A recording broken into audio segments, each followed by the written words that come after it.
Good morning, class! Good mood si ma'am ngayon na. Sana good mood lang siya gang mamaya. Bago tayo mag-start, mag-pray muna tayo, okay? Sino gusto mag-lead? Di ako marunong niyan, ikaw na lang.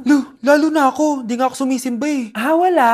Pag walang pumunta sa harap, lahat kayo i-absent ko! Bes, ikaw na lang. Ma'am, ako na lang po. Madali naman pala kayo kausap eh. Okay, class. So, dito na nagtatapos sa lesson natin. Oh, may isang oras pa pala tayo eh. Sige na, i-dismiss ko na kayo. Yes, be, tara gala tayo. Tara be, buti na lang talaga dinismiss tayo agad. Aba, excited? Uwing-uwi? Ayaw niyo siguro sa subject ko, no? Maghihintay kayo hanggang 4 p.m. dito! Walang uuwi! Grabe naman yung mood swing ni ma'am. Nakakainis. I love you too. Okay, class. Dahil good mood ako today, hindi tuloy ang quiz at lesson natin. Ay, salamat, magagawa ko na yung assignment ko sa math. Bes, pakopya naman ako niyan. Aba! Sino nagsabi sa inyo na pwede kayo gumawa ng assignment sa ibang subject, ha? Ma'am, talagang sinisira niyo mood ko, ha? Lahat kayo bagsak sa quiz! Excuse me, Ma'am Reyes? Bakit mo tinatakot ang mga anak ko? Ma'am, hindi sila matututo kung hindi ko sila tatakutin. Hindi mo kailangan takutin ng mga bata. Kausapin mo sila na maayos. Tama. Tayo ang pangalawa nilang magulang. Dapat maging safe sila sa atin. Gusto mo bang maalala ka nila sa mga pananakot mo? Facts, ma'am. Umayos ka na, ha? Kung ayaw mong isumbong kita sa principal. Deserve. Pag pinaluha mo ang nanay mo, tandaan mo, may kabayaran ang bawat luha niya. Isipin mo ito, noong maliit ka pa, ilang beses ka bang umiyak sa gabi? Ilang beses kang nagkasakit at nag-alala siya? Ilang beses kang nagutom at tiniis niya ang sarili niyang gutom para lang may maihain sa'yo? Pero ngayon, sino ang lumuluha? Ganun. Pag sumagot ang bata, bastos agad? Hindi ba pwedeng nagpapaliwanag lang? Hindi ba natin kaya makinig? Lalo na kung ang bata, maayos naman ang pananalita, hindi naman mataas ang boses, hindi naman bastos pag nagpapaliwanag. Ang iba kasi sa atin, hindi naman nila lahat talagang ayaw makinig. Pag nagpapaliwanag ng bata, sure na tayo. Ay, Nay! Good news! Nanalo ako sa loto! Totoo ba, anak? Tumama lahat ng numero sa panaginip ko, Nay. Ay, alam mo anak, swerte ka talaga eh. Nay, may good news din ako. Gagraduate na ako next month! Talaga ba, anak? Akala ko talaga bagsak pa rin ako eh. Buti naman at di ka na ulit ng high school. Congrats! Good luck sa college! Mga anak, may good news din ako. Sabi ng doktor, magaling na daw ako sa sakit ko. So, ibig sabihin, hindi mo na kami makakalimutan, Nay? Oo, anak. Parang sunod-sunod yung swerte natin, Nay, no? Siyempre, dahil din yan kay Lord. O sige na, anong oras na? Matulog na tayo, ha? Good night, Nay. Grabe ang kalat naman. Oo, anak. Ba't kising ka pa? Nay, sobrang kalat kasi dito sa bahay. Naglinis lang ako. Anak, tigil mo yan! Masama yan! Ha? Bakit? Masama na ba maglinis, Nay? Hindi mo ba alam yung pamahiin na bawal magwalis sa gabi? Kasi pag nagwalis ka, parang tinataboy mo daw yung swerte palabas ng bahay. Ako, Nay, 2025 na. Naniniwala ka pa rin sa pamahiin? Tumatanda ka na talaga. Ay, di ko alam, anak. Takot lang ako na malasin ulit tayo. Sige na, Nay, itulog mo na yan. Malapit na ako matapos dito. Matulog ka na rin, ha? Nasaan na yun? Hindi pwede mawala yun. Oo, anak, ano nangyayari? Umagang-umaga sumisigaw ka. Nay, nawawala yung lotto ticket natin. Hindi natin makiklaim yung pera. Ha? Sige, anak. Tutulungan kita maghanap, ha? Ay, baka nandito lang yung banda.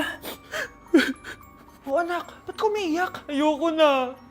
Ginawa ko naman lahat eh. Pero binagsak pa rin ako ng teacher ko. Ano? Hindi na daw ako kasama sa mga gagraduate, Nay. Lahat ng effort ko nasayang. Anak! Nay, magpahinga ka muna. Ako na muna bahala dito. Ano na naman nangyayari sa pamilya natin? Anak? Scarlett? Kyle? Susan? Kamusta ka na? Dok? Ba't nandito ka? Dinalaw kita para kamustahin ka. Mga musta? Eh di ba sabi niyo magaling na ako, Dok? Yun din nakakala ko. Ha? Teka lang, nakita mo ba yung mga anak ko? Susan, matagal nang patay ang mga anak mo. Ha? Hindi mo ba naaalala? Pareho silang na-depress. Si Scarlett dahil sa nawala niyang lotto ticket. Si Kyle naman dahil hindi nakagraduate. Kaya, ayun. Kailangan mo ulit maggamot, Susan. Dahil lumalala na naman ang demensya mo. Good morning, class! Bakit ang dami nakadikit sa wall? May ballpen, may walis. Ma'am, uso kasi to. Ididikit mo yung mga bagay gamit yung wall friction. Parang ganito. O, di ba, ma'am? Ano? Wall friction? Hoy! Baka mahulog ka dyan! Diyos ko, mga mga bata to. Kung ano-ano kasi nakikita niyo sa TikTok na yan eh. Try ko naman tong calculator. Ang saya! Tingnan niyo, dami ng gasgas ng wall, oh. Tanggalin niyo na yan. Kung hindi, i-absent ko kayong lahat. Guys, si ma'am naman ang idikit natin sa pader. Hoy, mga walang iya kayo! Ma'am, huwag kang matakot, ma'am. A few moments later. Hoy, ibaba niyo ako dito. Guys, dismissed na daw tayo, sabi ni ma'am. Uwian na. Hoy, isusumbong ko kayo sa principal. Ayoko talaga sa kanya. Bes, ayan siya oh, yung pet peeve mo. Hi. Panira ng araw. Okay, class, break time muna tayo. Hala, naiwan ko yung baon kong pagkain. Scarlett to, may sobra pa ako. Baka gutom ka na. Talaga? Bibigyan mo ko? Oo, ano ka ba? Gusto ko maging close tayo. Parang bumabait tong pet peeve ko ah. Hala, may quiz pala tayo. Bes, sabay tayo mag-review mamaya, ha? Naku, sorry, Bes. Kakain kasi kami ng jowa ko mamaya. Di mo ba kaya mag-isa? Ano ba yan? Ako na lang, sabay tayo mag-review. Tsaka, may reviewer din ako dito, oh. Ayan na naman siya. Sure ka? Ako talaga yung gusto mo kasabay mag-review? Oo naman. Ba't naman hindi? Idol nga kita kasi ang talino mo eh. Sige na nga. Okay, class. Para sa activity natin today, pili kayo ng partner nyo. Best, partner tayo ah. Sorry na, best. Partner na kasi kami ng baby loves ko eh. Partner na kami ng baby loves ko eh. Tayo na lang yung partner, Scarlett. Ikaw na naman. Buti ka pa. Gusto mo ako makapartner. Ayan, perfect! Partner kayo ng pet peeve mo. Ha? Best! Pet peeve mo pala ako? After mo siraan sa amin yan, BFF na kayo ngayon? Samantha! Samantha, magpapaliwanag ako. Oh, ba't nandito ka? Pet peeve mo ako, di ba? Umalis ka na. Oo, pet peeve kita. Dati. Kasi ang sungit mo sa akin eh. Tapos palagi mo ako iniinis. Alam mo kung bakit? Kasi gusto kita. Ha? Wala, never mind. Samantha!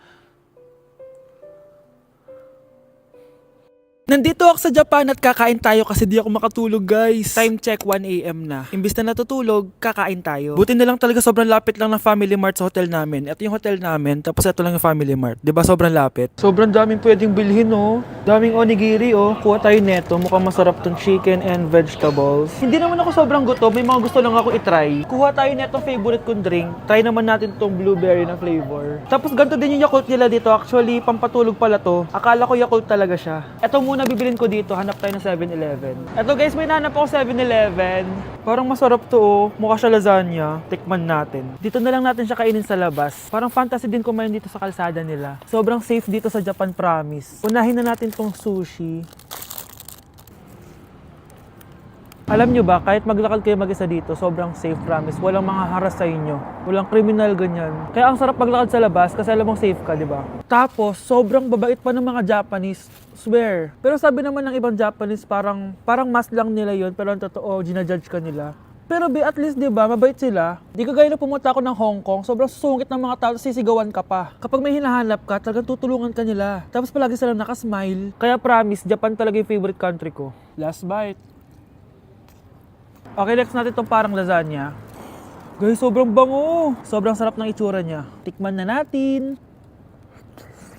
Ang sarap! Ito din yung gusto ko sa Japan. Sobrang sarap ng mga pagkain nila. Like, promise. Wala pa kami natitikman dito sa Japan na hindi masarap.